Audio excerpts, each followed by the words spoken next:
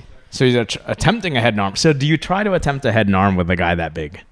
And now Paharis coming up for a single, puts him down again. Now we're back in the whole butterfly A lot of this game. like flipping him around back to his butterfly guard happening, right? And do you think maybe Paul should have tried a different see the same thing again, a different approach? You know, because Paul Harris is definitely he's defending more than attacking. Yeah. I mean, again, watching what I'm seeing now, I'm just seeing. You're right. I'm seeing people get aggressive when they're in leg entanglements, but besides that, they're pretty. Paul Harris has had some impressive throws, but he is very He's not actually cautious trying in to the submit guard. him. He's cautious in the guard because I think he's respectful of, Gary's ability to elevate him and get under. Okay, so he's passing now, but he doesn't. Oh no, he's trying to backstep into a honey hole. Nope. Well, yeah, that's real That's nice. what you got to do, right? Like Gary's here we on go. the back now. All right, And let's he's see the got defending. he's got a seatbelt, kind He of. got a His hand seatbelt, fighting. looking to trap the arm. He's on the underhook side. Paul Harris is so fucking big. Yeah, Jesus. he's like a child His hanging on. shoulders look bigger than my head. All right, Paul Harris is starting to break alignment And, here. and Gary's got So he's got Gar- one hip. Gary's Oh looking yeah, for a he's twister. got. He's got a strong crossbody ride. Yeah, but what can he? Okay, so he can't leg lock him. Where he just No, maintain back he's got a control. crossbody ride. He might go for a quarter Nelson. But he's got to be under his head. Now he goes back to a Or he's gotta be traditional under his back arm. control. Good. Now he comes up. And then he muscles out. Oh, That was cool. That was a good. That was a really good exchange. That was probably the most. jiu-jitsu. Yeah, most right, jiu-jitsu. like a cool exchange. What's amazing is how Gary's not able to move Horace's collar tie that much. Like he's sitting in butterfly. Paul Harris is putting a collar tie and he's not moving it. Okay, good chin strap here. He's got a Snap down or no? I mean, he's got these Paul Harris. Oh, flying triangle. Just slips out. It's so like they're 10 minutes. They're over 10 minutes into this. This is a 15-minute. This is 15 minutes. Sopping wet right now. And actually, their speed for a 15-minute match Is very. has been pretty good, man. It's been Their incredible. like they've had plenty of good bursts. Dude, look how big Paul Harris is. There it is again. And he's look at like less than 30 seconds, and Gary's So still now he's going doing for a it. straight- Now he's doing like a camel clutch.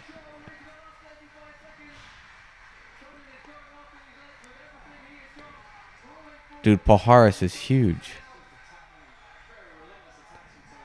Look, and he's still going at it. See, so this is That was kind of interesting. He looked to smash butterfly, then he went to attack the legs.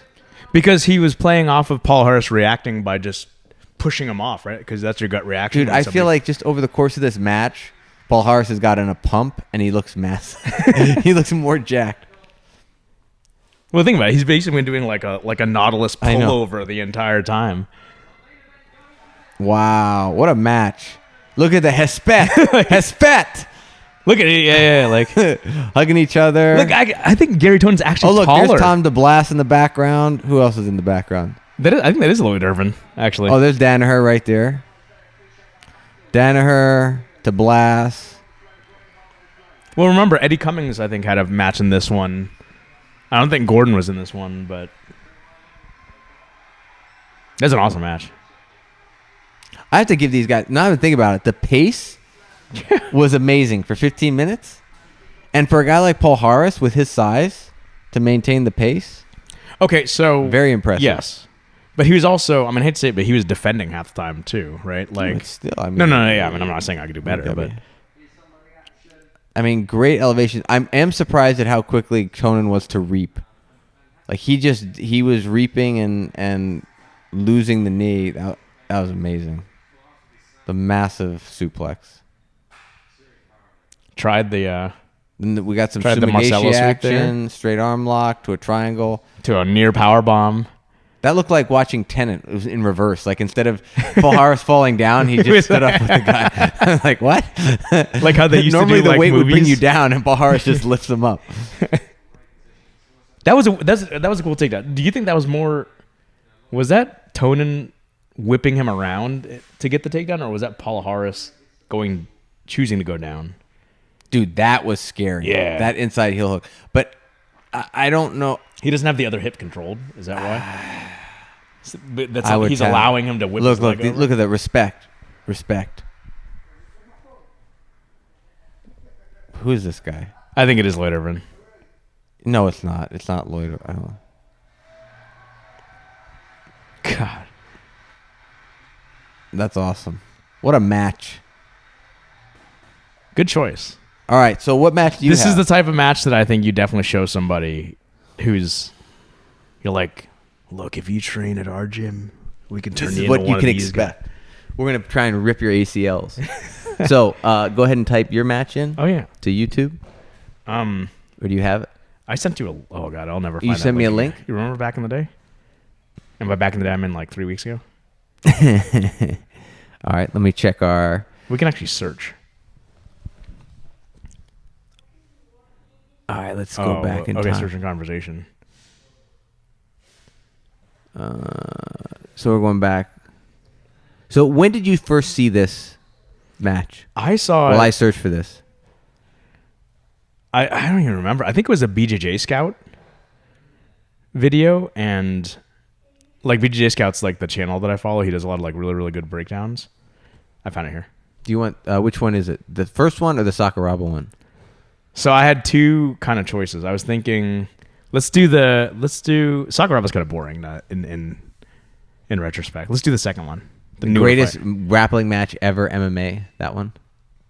Yes, that one's awesome. All right. So I saw a BJJ Scout had posted that. I was like, holy shit, this is amazing. Like, All right, so this is short. This is round 2. So this is posted by Lineage BJJ. It's called Greatest Grappling Match Ever MMA ! you should actually put the question mark first. I know. Well, but I'm telling people how it's posted. Yeah, I know. And if you're looking at the right video, you should see a ring with an M1 gigantic ring M. with a gigantic M in the background. Very poorly constructed by their set design. And the ring has yellow ropes. Yes, and it's a And do we know who's even in this? bro. I have no clue, but this match is fucking awesome. All right, so let's see. Most entertaining MMA submission grappling matches ever. Lots of mistakes made, thus allowing this match to go on and on. All right, that was the description. But like lots of mistakes made. Are there really? Check. We'll have links to these videos in the description, so if you're wondering. But anyway, I just so you're started it. welcome, Lineage BJJ. We're at the 1 second mark. So on 3, 2, 1, os. Os. So Right what's off the bat, rules? flying Oh triangle, my right? God. Into a toe hold. Okay. Oh, Nakamura against Good knee bar, right? Chris Dea. Oh, That's dude, a tight his knee is knee getting bar. bent. I don't know how he's not stomping on his butt to get out of this shit right now. So they're wearing MMA gloves. He's They're got wearing- like Pride style gloves, right? So this has to be M1. Now No, see now he's got now he's some going to a toe hold, double toe hold. This is like old school. Oh my God! Look at his ankle. know. Look at his ankle. Oh no. Oh I think no. we're looking at just it, Oh, this is a weird no. position. It's like almost like white belts doing leg locks, right? But like Oh. no actual hip control. They're still going. Look, no, there's now a it's little going MMA to a little punch. bit. Yeah, got punches in. Okay, this is pretty chaotic. I don't even know how you could call it. You guys got to watch this. But dude, it gets crazier. I'm Okay, telling you. don't spoil it. This is apparently the second round. So like he's trying to underhook Is his this arm a- to break is the this- grip. Is he in a 50-50 or in a leg drag? He's Or in a he's in a side actually smash almost in a position. weird. He's in that position. Oh, There we go. Okay, so now Half he's in guard. half guard. All right, so now we're back to normal jiu-jitsu, but he's giving up the underhook half guard trying to to peel 3/4 mount. out. Now he's to mount. He's going for a rolling arm bar. Got the leg and everything. Look at that. Oh, got the Look at that. Oh, we got Locked an arm in. bar. look. Oh, see, We got the hitchhiker, and he's out and he's that's a punching. really good late escape to his back, right? I don't know if I'm in these people's corners, I'm having like. This is the if you're an IBJJF coach or ref, this is so hard to score right now. This is like watching kids grapple. No, they would just DQ these guys. Right away. So he passes guard, straight to full mount. Oh, So- almost. Well, I think he's intentionally leaving that across for control. Right into an armbar. See, like that was slick, right? Do you think that was into? Oh, and he's missing it. Did it pop or did it just like? I think his arm was And now, front headlock. He's gonna. What's he gonna do? Jesus. So we're in turtle front headlock, circling to the back. Oh, Kimura trap or I'm looking for a Kazushi crazy Sakuraibo. Granby roll. Dude, This guy's a catch wrestler, dude. This is definitely catch wrestling right here. Look at that. Give up my back for that Kimura control. Or double wrist lock for you Ryan Martmans out there. yeah, but you gotta. I mean, the guys. Hell, Pedro submitted a guy in competition with one of these. Really? Yeah. Okay, left on his back. The guy's still. Should he holding have on to let the go? Kimura. I mean, like, I feel like the guy on the back needs to get upper upper More- body control. yeah, he's got and then, a little bit then too the low threat hips. of this attack will go away. Now we're back into side control, back into a turtle. Trying yeah, to the get guy in the hooks weenie wraps though, man, he must be a catch wrestler. Nakamura, he must be like some Japanese like former pro wrestler. Because like, who the hell wears weenie wraps in MMA anymore? Ooh, Oh, now we're actually punching. oh, high kick.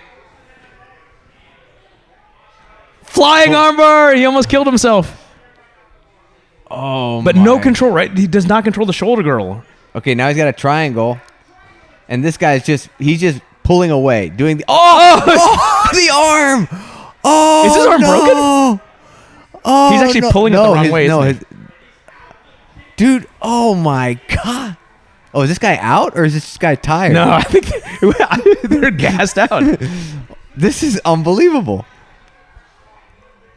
This is absolutely unbelievable. 1 minute left, and they're still going at it. Crazy ground and pound. Punching from the bottom. I don't know, would you ever do that? Into a single leg. Does he finish it? Yes, he does. No, he doesn't. Kimura trap.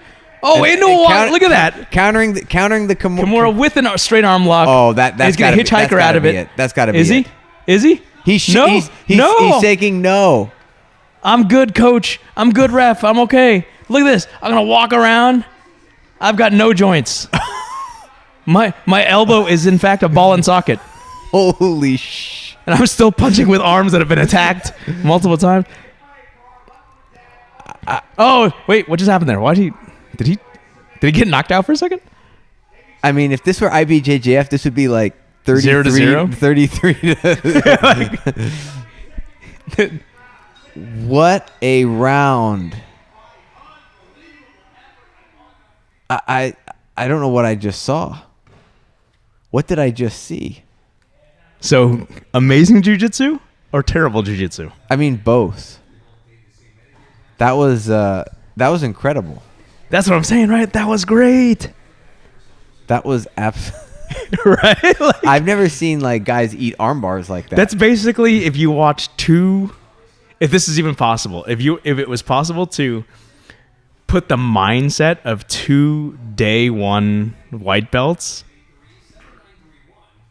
with like good solid purple belt understanding of jiu-jitsu, like the tenacity and fearlessness of a day one white belt, but just the I don't give a fuck of like I'm just gonna go for shit like left and right.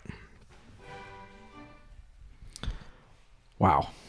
I'm like breathless watching that. That was crazy. How awesome So is that hopefully match? you guys are watching this, because if you're not, I don't know if our commentary does any of this justice. Because we're both just oh. I mean, that's amazing. So what is it? Okay, I think your watch along match excellent for an initiated jiu-jitsu fan. Mm-hmm. My match perfect for like you want to do grappling. this is what fucking grappling can do. Except grappling didn't lead to anything. It was just a lot of arm bars that didn't to the bystander would be like that didn't work. Or was that guy just that good to get out of it though? Do you think the uninitiated would see it that way? I think people just like to watch exchanges, whether they're there's a lot exchanges. Of scrambles. But the scrambles from top to bottom. To me, the thing that was crazy is at the very beginning, that one toe hold. Yeah. It looked like the guy's. Yeah, I could see like his ankle bone just sticking out, and I'm just like, M1 must pay a real good finish bonus. I guess, dude. That was painful to watch. His arm a couple times. Oh yeah, and then he's shaking he's like, oh no, I'm good. Yeah, as his elbow is getting hyperextended. He's like, no, I'm okay. I'm okay, ref. That's like the. That would be awesome if it was in Pride, because like that the little Shinyu Yamasaki would have been like, "Do you give up? Do you give up?" You know, like. But So I've got a bonus for us. Oh, okay. I thought of this. Nate Diaz versus Ryan Hall in the gi. Really? This How is did very you even? interesting. How did you? I saw this match. YouTube suggestion. I'm yeah, guessing. probably. I saw. I saw this match before. Oh, okay. And it's very interesting because it shows you. Well, I'll see. I want to get your thoughts on it. But So first off, this is also 13 years ago. Yeah, this is 2007. I believe they're black belts or brown belts. I don't know. We'll have to see. I think 2007, Ryan Hall was probably a brown belt at the time. So because that's when he might have been a purple belt. Yeah, he might have been a purple. We'll take a look. Yeah. So it's the title of this is Nate Diaz versus Ryan Hall, 2007 U.S. Open 7. 12. No, 12. Oh my 12 God. match. Those Roman numerals. Okay. So for you, what you're saying, XII. There we go. Or 12 yeah. match. All right. So here we go. It's a short one-ish. And 5, 4, 3, 2, 1. Opens Opens with the Gracie Fighter logo. Opens with Wolfgang Amadeus Mozart. So, God, this is before 1080p. I don't know why we got music on. I don't know why. I don't remember this. This was done with a camcorder on VHS, wasn't it? Yeah, they're purple belts. Look, they're purple belts. All right, Ryan Hall is. Ryan Hall. He actually hit him with the double ankle, like. So just watch this. Oh, so nice. there is classical music in the background. So whatever. I mean, it is. Ryan Hall is on Nate Diaz's back, and they roll out, and it looks like they're both purples. Yeah. I want to turn this. Or this is down. just terrible, like resolution. Could be. This is like Blair Witch style shaky cam, man. Jesus Christ. Well, I mean, look at they're in probably a high school gym. Yeah, these are some of the most badass guys on the planet in grappling. And one is actually they're both winners of the Ultimate Fighter. Exactly. Wow, look at that. And this was probably right around the time they got on the Ultimate Fighter, or at least Nate did. Well, wait, yeah, because Nate was around then, but Ryan Hall was much later. Nice seatbelt control. So comes up, threatening the bow and arrow, staying on the back. Nice escaping. But look, maintaining that grip to prevent it from coming up, right? So that's pretty good. I can't get over this music. It's the concerto in D minor. At least it's not Linkin Park. Hey, man. I like Linkin Park. So that's not a sweep yet, right? I haven't seen a guy hold up anything. Because Ryan Hall had his back. Nate He's got reverse has mount. gotten to the top. But that's still not 4 because he's... I mean, they're technically still on each other's backs. Oh, no, Look, here we go. See, Nate's going, or Ryan Hall's back on the back. But no points, yep. Now Nate spins into side control. Right, so that's a reversal. Mm-hmm. No points. Now they reset, and they're going to drag him into Somebody's the going to catch their goddamn toe in that crack on the mat there. This has to be an IBJ. It looks like IBJJF mats. Yeah. Come on, amateurs. The shaky look at that shaky cam. Oh, man. So he started him in side control. He's got his knee up. Oh, traditional. Opening up the lapel on the far side, going under the armpit. Does he bravo? Ryan Hall stuck under Nate Diaz's side control. They do look like purple belts here. Yeah. This is a purple belt match. I mean, it's 13 years ago, you know? I mean, like. Oh. We're feeding the lapel. Yeah, here we go. Here we go. We're doing a Bravo here. So just constant bridging on Ryan Hall's part to try to disrupt his balance. Kazushi. This is America. And then Nate. Oh, I thought he tapped. I was like, Then where'd he tap Nate from? trying to get knee on stomach. He's actually got crucifix now because he's got Ryan's arm trapped underneath his shin. Is he still working that choke? I can't tell from the angle. He still has that underhook. Now he's switching to a Kimura.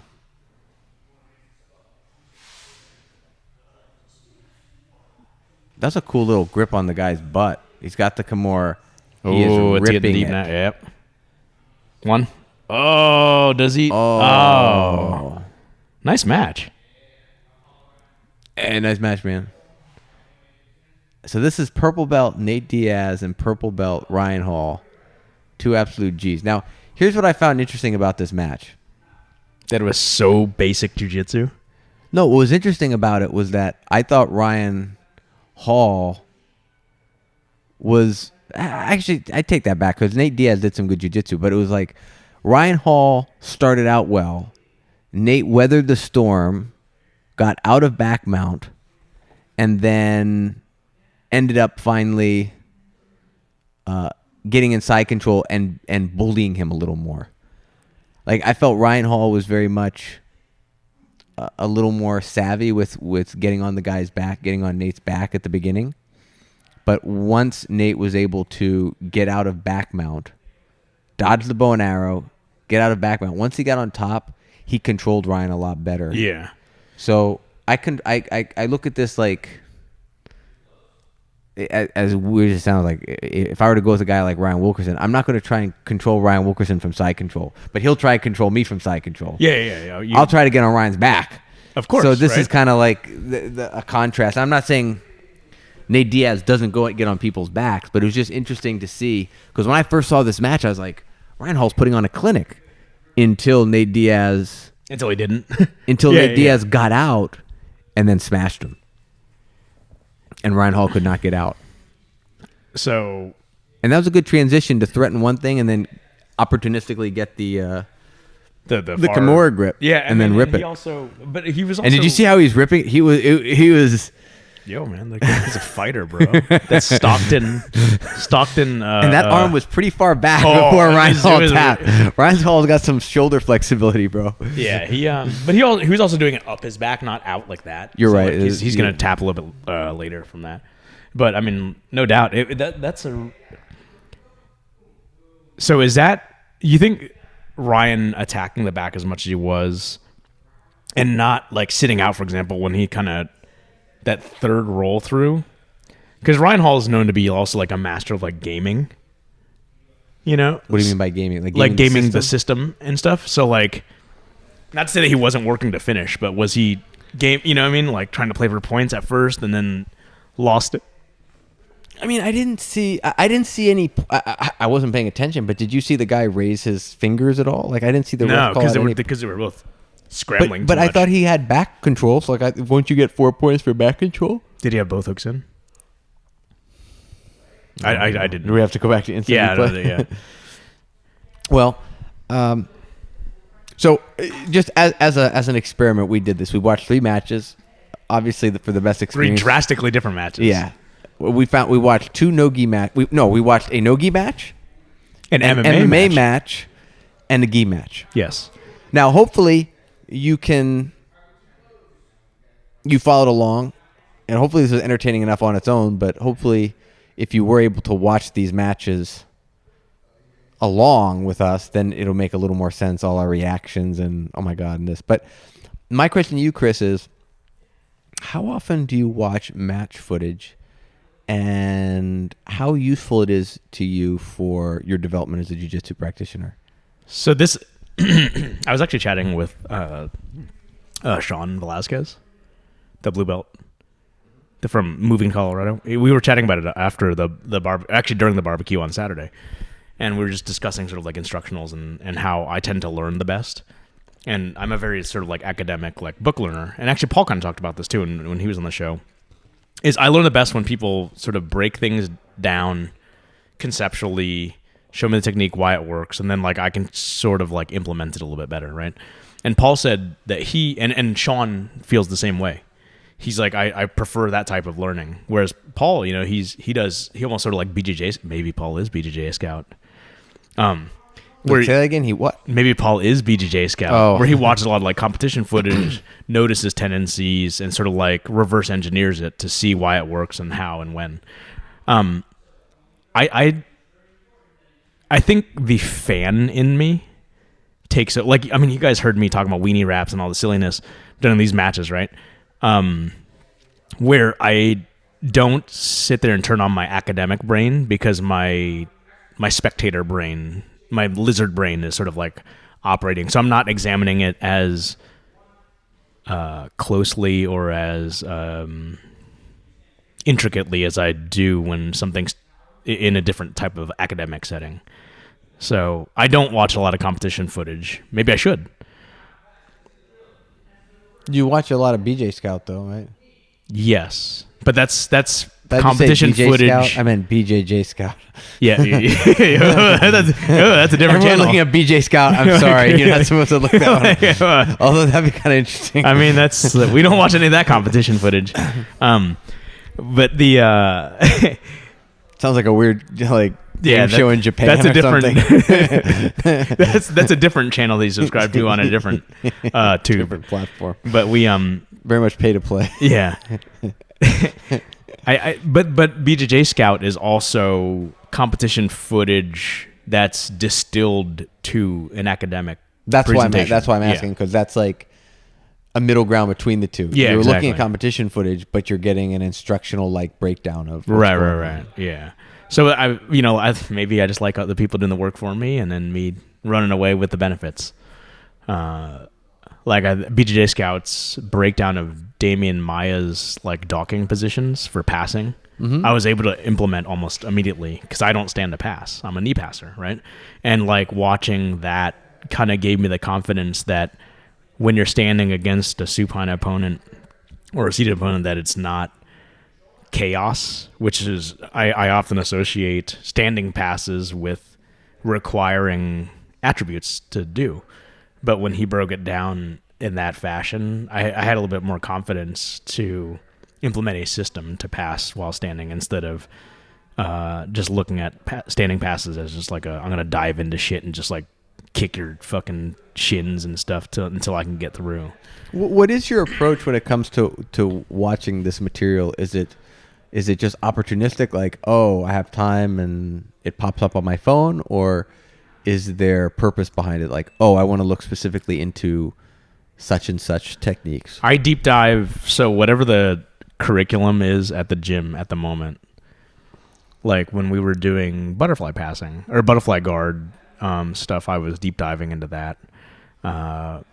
Right now, because I'm teaching the morning classes and I'm sort of doing my own curriculum for the audience instead of spider guard, which is what we're doing. Yeah, I'm doing pin escapes, right? Because which is part of foundation. So kudos exactly.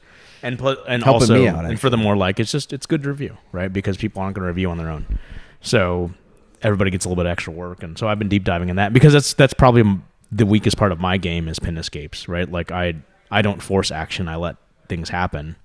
And a big part of pin escapes is creating kuzushi to off balance the person, to create the openings that you need, and to capitalize on it. So as a part of my own game, it's maybe it's a little bit selfish, but my guard retention is probably the strongest part of my game. But once that gets passed, then I'm kind of fucked, right? So you haven't gotten cross choked by Paul in the mount yet. Not right? yet. So that's that's a year and a half gone now. So have at it, coach. But there's not a lot of rhyme or reason to there's not a lot of method to the madness other than like once. I mean, you just said a very clear one though, which was whatever is being taught curriculum wise, you do a deep dive. Yeah, in what the major coaches, what their take on it is. Yeah, and plus Paul teaches the technique exceptionally well, right? Like, and I can learn from that. I think I can learn from that also because I'm a black belt at this point, where I can understand why it's working that way. But when I'm teaching it, it helps to have other people's mnemonics on things to be able to, like you had kind of said, you appreciate me teaching like a Saturday class every so often because my take on things, I may offer a little bit of insight here and there where it might give that light bulb to somebody. Sure. So like, I just like to be able to present as much information about something as possible. Who are your go-to guys when it comes to looking up curriculums? Like, for example, with butterfly passing, what coaches were you, or what resources were you going to? Passing's a harder thing because jiu-jitsu is so heavy on guard work and guard systems and attacking systems. But it's hard to find a lot of good passing curriculums or good passing instructionals, incidentally. But I mean the obvious ones are, so like for butterfly guard passing, YouTube for me. I just kind of like look at like multiple sources on that, and then I kind of find the common denominators. Do you filter out, like, do you only go to videos that are taught by instructors you know? No, That's never a good idea. Never a good idea. Yeah, okay. I like the idea of open source. Okay. Just because they're and you feel like your BS meter will be there to be like that wouldn't work. Oh yeah, like yeah. If for someone sure. if there's a let's just say a purple belt showing something somewhere in Alaska, you'll be able to be like, oh, that guy actually has something that works, or no, that guy doesn't realize. Yeah, I mean, it's just sort of like when you talk about how Paul, like something's new to you, right? And you're like, hey, man, what do you think about this? And Paul said, or not even just Paul saying this to somebody, like you presenting something, just the idea of I've been around long enough and I've seen enough stuff where if somebody asked me, oh, what about this? Then I would just say, well, I would just do this, right? I think my ability to kind of recognize that is strong enough at this point where I can see good principles behind techniques, and I can definitely see bad principles behind techniques. So I can reasonably filter out, because like if you watch enough tapes, or not enough tapes, but enough instructionals from enough people, a butterfly sweep or a butterfly pass is a butterfly pass, right? It just depends on what they're doing at that very moment and the strategy behind it. And there are going to be common denominators regardless, right? You have to, if you're going to do a pressure style, you need to somehow find a way to effectively get their back flat on the mat. You need to pin their heel to their butt. You need to bypass the knee, like just simple things like that. But if the guy's like, oh, well, I would take my shin and step it across here and like swing around my hip. I'm like, man, if that sort of shit, like that's clearly an Instagram thing that, so I can't see that, because in general, I feel as though if it takes more than 5 moves to execute something, then like that's like, how the hell are you going to teach that to, someone? So, okay, so then how do you explain the 10th planet warm-up katas? Because those are more than, although technically I'm being a bit of a smart That's ass. a sequence. I'm being a smart ass because each move might be less than 5 steps, but if you chain together a bunch of moves right, that each take less than 5 steps, you're going to have more than 5 steps in the whole sequence. That's a weird, like I've chatted a lot with Ryan. Ryan and I argue about that so much. We gotta have Ben on and have his take on it too. Oh man, yeah, I should definitely do that. Yeah, let me use my connections. Use that black a belch status. Yo, I remember when he got his purple belt. There you go. Well, just use the fact that you go back a long time with the. Yeah, like bro. Like, remember when you beat up Brandon, whoever his name was, and you used me as the fucking dummy? Like, I'm gonna call my one favor from you. Who was that guy, the Hawaiian guy that he beat up? He just kneed the shit out of him. Is this little Brandon? Little Brandon? No. There's a Brandon I know that's little. Oh, Brandon Vera? No, when Ben fought, he was a Hawaiian dude. He was on The Ultimate Fighter under Tito. Did he?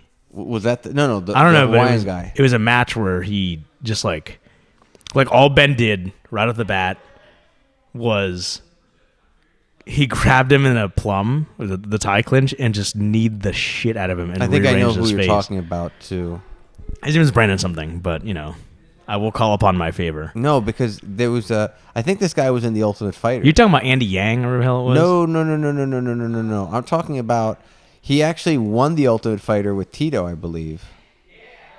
I want to see if I can see the guy's name.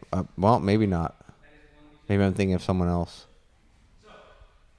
Yep, it had to be a different person. I'm not seeing the name. But anyway. But yeah, maybe I'll have to reach out to Ben about that because I mean he's been awarded 2 black belts at this point, right? Like that's why I'd like to compare and contrast. Yeah, because it's 2 distinctly different systems too. So that's cool that he didn't carry it forward. But ironically, well not ironically, but just incidentally, Tyler brown belt under Paul, he moved to Las Vegas and started doing jiu-jitsu over there.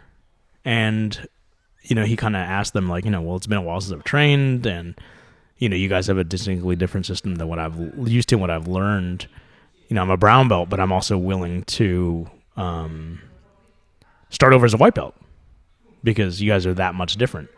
So that's props to Tyler for having the humility to do that.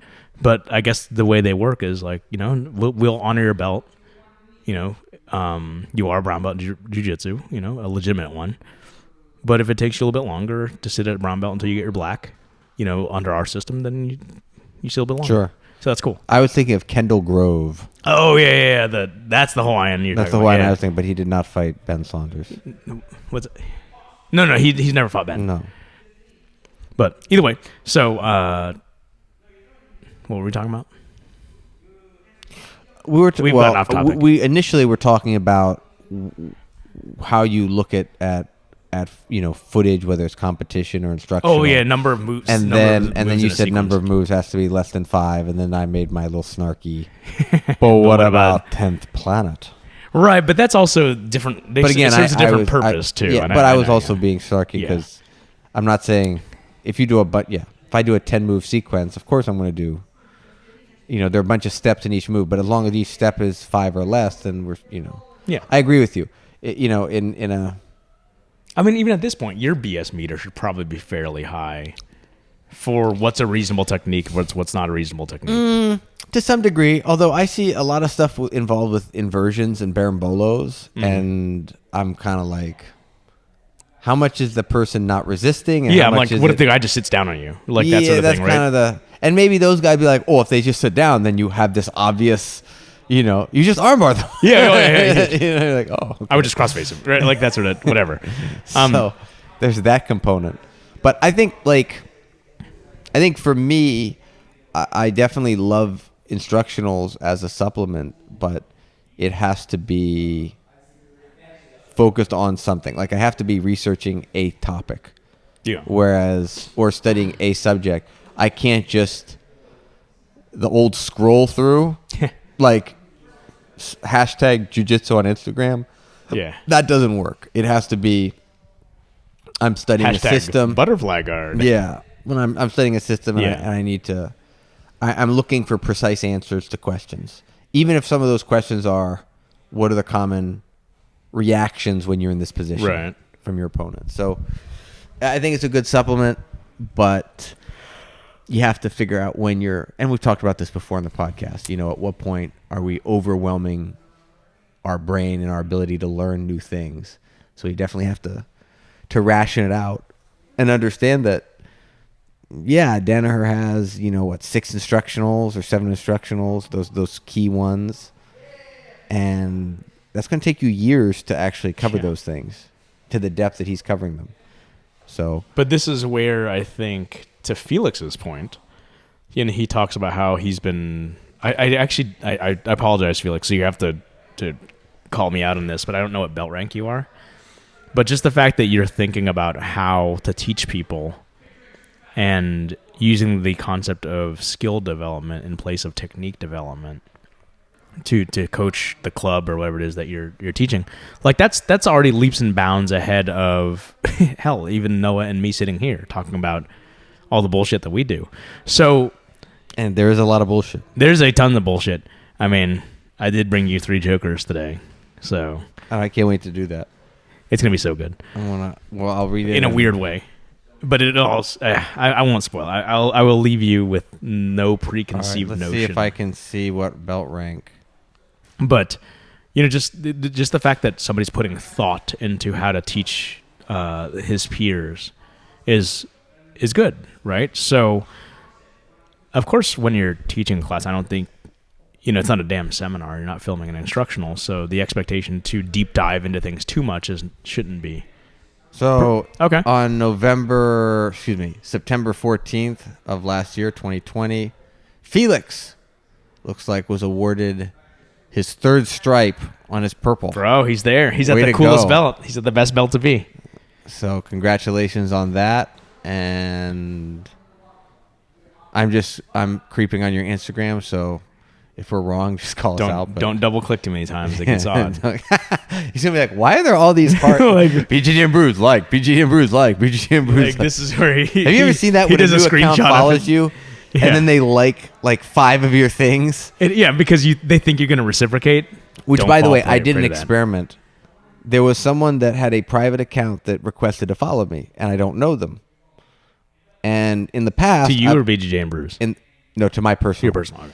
And in the past, I've sent that person a message and said, "Hi, thanks for reaching out." Yeah. Kind of. Do I I know don't say you? reaching out, but I'm like, do we know each other somewhere? Forgive me if I've forgotten, because I just Yeah. want to see, is this person just adding me randomly? And nobody ever responds. So this time I was like, all right, I'm just going to accept, Did you? I let them Now follow they me because I'm know private. everything about you. And then I followed them back. Okay? Within 48 hours, that person had unfollowed me again. Yeah, so they're clearly just fishing for the follow back, and then they renege.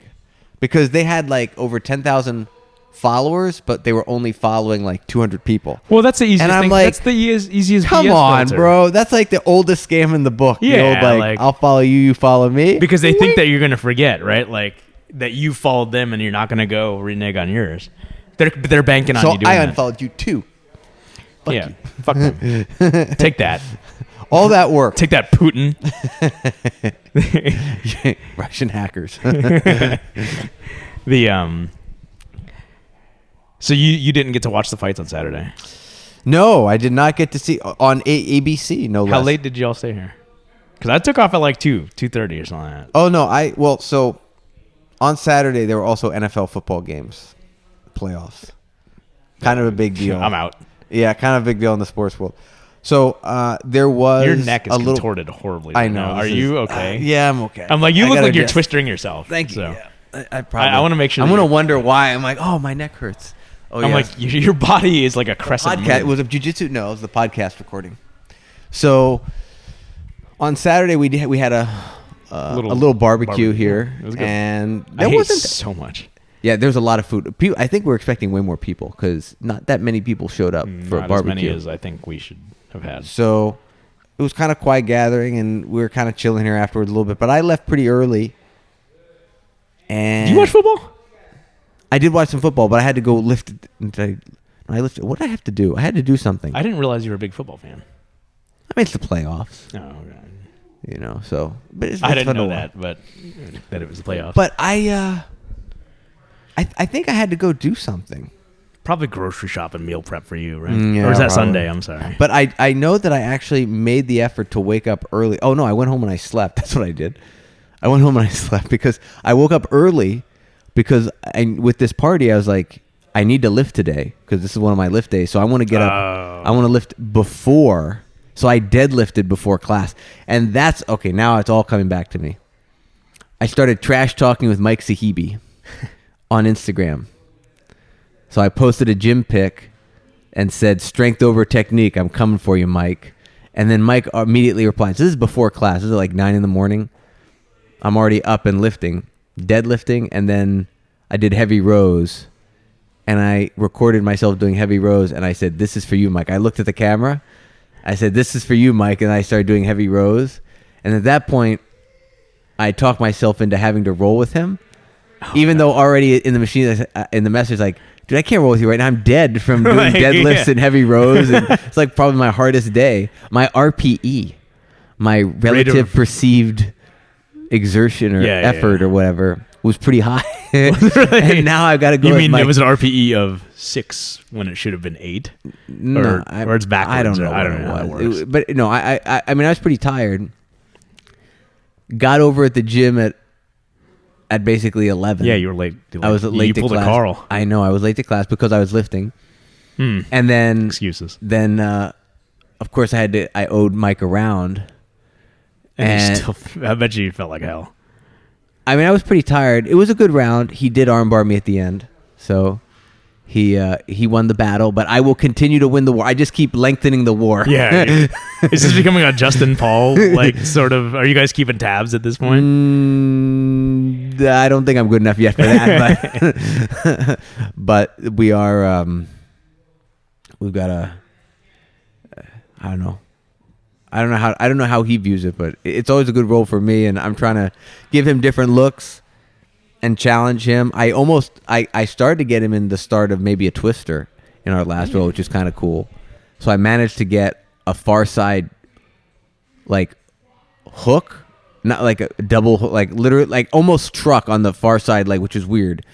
But I don't know, man. I need to start looking at people and see what they're doing, because I have this little thing I do when I'm on bottom where I'm always looking to, maybe Marcelo, I've heard Marcelo does it. It's like when people are on top, I'm trying to hook the outside. So, if someone's passing and I'm about to turtle and give it my back, I try to take my inside leg and hook their near leg as opposed to a butterfly hook. So, Oh, I see. You You're understand- Merkling them, right?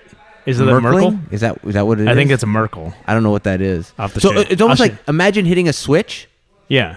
with your arm. I'm doing the same thing, but with my leg, except I'm not hooking it. I'm just doing a butterfly hook. But I'm not doing the traditional butterfly side. I'm doing... So imagine a guy on my back, Yeah. and I clear the top hook, and I pummel my leg in under that. Yes. My top leg under. That's what I'm doing when guys are like passing to my back. Is that to prevent? That's to prevent them from. It's to elevate them and to hopefully get to kick them off or rotate into Ashi. Ah. Okay. So it's kind of a funky little. I've been It's a little Noah thing. a little Noah thing. I don't know. I'm sure someone does that, but anyway, I've had success with that. Speaking. I of don't know. things, I've had a lot of reps with people on my back recently, so I don't know if that's a good thing, but I'm man. calm under pressure. You should just. I you should just get more I of should them. say that I've been feeding people my back. There you to go. practice. There you go. Yeah. You're, So you're practicing late officially, back escapes. Yeah. Oh my God. Yeah. In reality, I've been taking my back. So good for you guys. I channeled my inner Noah. Actually, I did the whole Paul thing, right? Where I was like, yeah, Noah does this really well. I've been using my frames very well to prevent guard passing because I'm not very good at like the whole preventing the crossface with the bicep control. Well, that's the new school stuff. That's the new school stuff. I've been trying. It works. Holy shit, does it work? It's I frustrate people enough with my legs. Yeah. Now I nice. can use my arms too. Woo. You know what's funny is Paul showed me the old school escape that I'm like, this is what Crispy was always been talking about. Yeah. The old school escape. And I was like, oh, that makes sense. So you do the elbow escape, but then you attack the crossface arm and you stretch it out. Yeah, and then you just get them. You almost kind of like Marcelo sweep them. Yeah, but they just stretch out, and then that opens up a gap for you to shoot the leg through. And I was like, oh. He's like, back in Marcio, we used to always drill this. And I was like, oh. Yeah. So that's where that's how I. But then people end up smashing my face and stuff, or whatever. Yeah, and I always go to the bicep. I make space and go to the bicep. Yeah. And I'm always trying to frame and keep the throat, so the. Yeah, because I'm trying to get back to an open guard instead of just like squirming into closed guard. So yeah, This is true, like old school versus new school. And Crazy. I'm like, oh, it worked. But what's interesting is because I'm training against people who are brought up in the quote new school of things. They were able to pass occasionally using sort of like newer style of passing, and I've been able to counter that with learnedness. But So yeah, I channeled my Noah on lately. But so class is about to start here. You'll have to let me know how Three Jokers is, because I finally remembered it, even though I told you I'd bring it Saturday. So I know you brought me, and it's a lovely book, and I will be sure to return it to you in mint condition. So yeah, that's the thing, right? Because I'm not going to break its spine. Don't Bane open broke it too far. Oh. Like Bane broke. I hate that, man. Like No, whenever I trade my books into this like used bookstore, Bright Light Books, over in Castleberry, by the way, they're always like, "Did you even read this?" I'm like, "Yeah, man. I'm keeping that at 9.5." It did. I guess. Like, do you ever write in books? No. Okay. Yeah. What? I know, right? You're like me. I know people that write in books. Like when I would go to, especially in college, you take textbooks that are underlined. Well, and that's one thing. A textbook. I would never write in a comic book. Are you kidding me? Well, I don't That's think a comic book, but just in any book. I'll highlight any things. book. I won't. No, see, I won't do that. Really? Is that out of like respect for the book? Yeah, or? exactly. No, but you're giving it more respect by writing. No, in it. because maybe because it's too permanent. Because maybe in the future I don't want to highlight the concepts that way. You know what I mean? Like, are you also a believer in like the tactile like learning that if I write it out like separately, then it like sticks well, I do better? that with jujitsu. I write out, but in class I never wrote things out. Right. But with jujitsu, I do write out the stuff. Although now I write less and less. The more I progress, the less and less I write. Yeah, because you're starting to the unification. I'm like, I know that already. I do it once. I'm like, I know it. That was Eric. That's so. Eric did it. That's very near purple belt of you, Noah. I got that. Yeah. Next thing you already late past warm ups on Saturday. Oh my God, you're fucking dead to me. God, you're fucking so dead to me. And what we have a podcast, so that's another purple belt exactly. Yeah, there you go. Anyway, we'll wrap this up, guys. I hope you enjoyed this show. It was a little different. We did a watch along. If you enjoyed it, let us know. If you want us to do more, let us know. But we'll make sure to have links to all those matches in the description wherever you're listening. And before we let you go, check out our sponsor, Crown Rash Guards. They are online, www.crownrashguards.com. Be sure to use our promo code BREWS, BREWS. EWS, BREWS. Plural. And save 20% off your next order. Yeah. And that will let them know that we are driving sales and traffic and all that good stuff and building their brand. But in all seriousness, it's a great story. It's a jiu-jitsu guy that's making a solid product for the jiu-jitsu industry. So support small businesses, support Crown Rash Guards. They're also on... Fuck the machine. They're also on Instagram and Facebook at Crown Rash Guards. And Chris... Like, subscribe, share. Like, subscribe, share. We can be found on YouTube, Instagram, Facebook. Anchor FM is where you can find where we're hosted, right? That's where we're hosted. But if you're on Spotify, Apple Podcasts, Stitcher, Google, if you're like, what is it like? If you like Jocko's podcast, you'll love ours. Oh, absolutely. So, because we're so there's a battle. Like, we're so into that. So and besides that, what are you gonna work on today? I'm really liking the spider stuff. Okay, like that we just did on Saturday. How are your fingers holding up? I mean, I don't like death grip anyway. Like, like if somebody wants to break my grip, I just let go, except for one person, which that's another story altogether. That'll be. I like the spider stuff, so I'm gonna play with that a little bit more to keep people off me. Awesome, heavy folks. Well, we will catch you next week, same time, same place. Thank you for listening, and we'll catch you down the road.